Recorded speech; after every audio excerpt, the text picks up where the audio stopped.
सरदारों के गुरुद्वारों में आप देखते कोई अमीर गरीब कैसा भी हो, वो अपना टाइम गुरुद्वारे में लगाता है, सेवा करता है, दुनिया चुगली चाटे करे वो सेवा में लगा रहा है। जूते साफ करते हैं, बर्तन साफ करते हैं, जिसको लोग छोटा काम समझते हैं। तो आप जैसे आजकल भंडारे में देखते हैं वो सफेद कुर्ता पजामा डाल के आएंगे, 1000-2000 चंदा नहीं कोई दिक्कत हो बता देना, लेकिन वो काम नहीं करेगा। लोगों गरीब बंदा को बेचारा उसको पत्तल को उठा रहा है।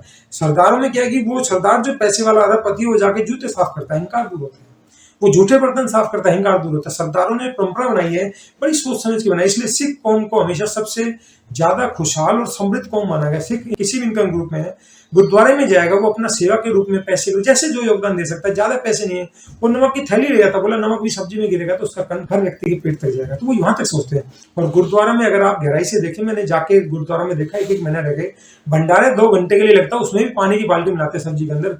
गुरुद्वारे में ऐसा काम नहीं होता कि वो वहां के प्रधान है तो वहां का ड्राई फ्रूट वाला हलवा उठा के खा जाएंगे। गुरुद्वारे में अमीर गरीब छोटा बड़ा कोई भी है, वो हलवा ड्राई फ्रूट का वो सबको उसी समान भाव से मिलेगा। जबकि हमारे भंडारे में आप देखते हैं वो ड्राई फ्रूट का हलवा वो ऑर्गेनाइजर मैनेजर सौकाल जो प्रधान होते हैं वो अपने घर ले जाते हैं, पहले वो बनते ही अपने घर बनवा के ले जाते हैं, कोई वो वहां खड़ा होता है गरीब बंदा, उसको डांट मारते फिर दिखाओ में भंडारा। तो वो सेवा नहीं लगती। लेकिन ठीक है, जिसका तुक्का चल रहा है चल रहा है। लेकिन अगर आप जीवन में खुश रहना चाहते हैं तो ईमानदारी से अच्छे काम करें। तो हम अक्सर ये सोचते हैं कि मुझे फलाने से काम है, ये बंदा मेरे काम आ सकता है, इसका काम कर, ये काम नहीं आ सकता, बेकार छोड़ दें। हम अक्सर ये सोचते हैं बंदा काम आ सकता है, जब आप उस बंदे की मदद करते हैं जिससे आपको ये लगता है कुछ भी नहीं मिला, उसकी भी मदद करेंगे तो आपको उसके नहीं तो किसी और के थ्रू, क्योंकि आपके जो अकाउंट में अच्छाई जुड़गी वो आपको ब्याज लग के मिलनी है। कुदरत यहां से नहीं तो कहीं और से देगी।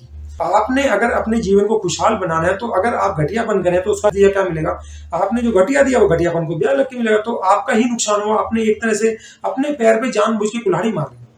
तो ये इस तरह का नुकसान है। अगर आपके जीवन में खुशियां चाहते हैं, आपको ये बात का पता चल गया कि मैं घटियापन कर रहा हूं तो मुझे इसकी कीमत चुकानी पड़ेगी, मैं चीटिंग कर रहा हूं मुझे इसकी कीमत चुकानी पड़ेगी, तो आप क्या करें, प्रेजेंट में आप जितना अच्छा काम करेंगे, किसी भी रूप में कभी भी किसी की मदद करें, उसको कभी सुनाए ना। सुनाने से कहते हैं कि उसकी दान की या सेवा की मदद की कीमत अहमियत घट जाती है। और सामने वाले को एहसास अगर आपने करवा दिया ये कोई बड़ा खतरनाक, भूखे भोजन खिलाओ लेकिन उसको कभी एहसास मत कराओ, उसी सम्मान प्यार से खिलाओ। आपके घर में पशु पक्षी भी है, उसको भी उतना ही सम्मान दो, निर्जीव वस्तुएं उनको भी उतना ही सम्मान दो। उसकी वजह क्या है कि यूनिवर्सल लॉ कभी भी सजीव निर्जीव चीज में भेदभाव नहीं करती।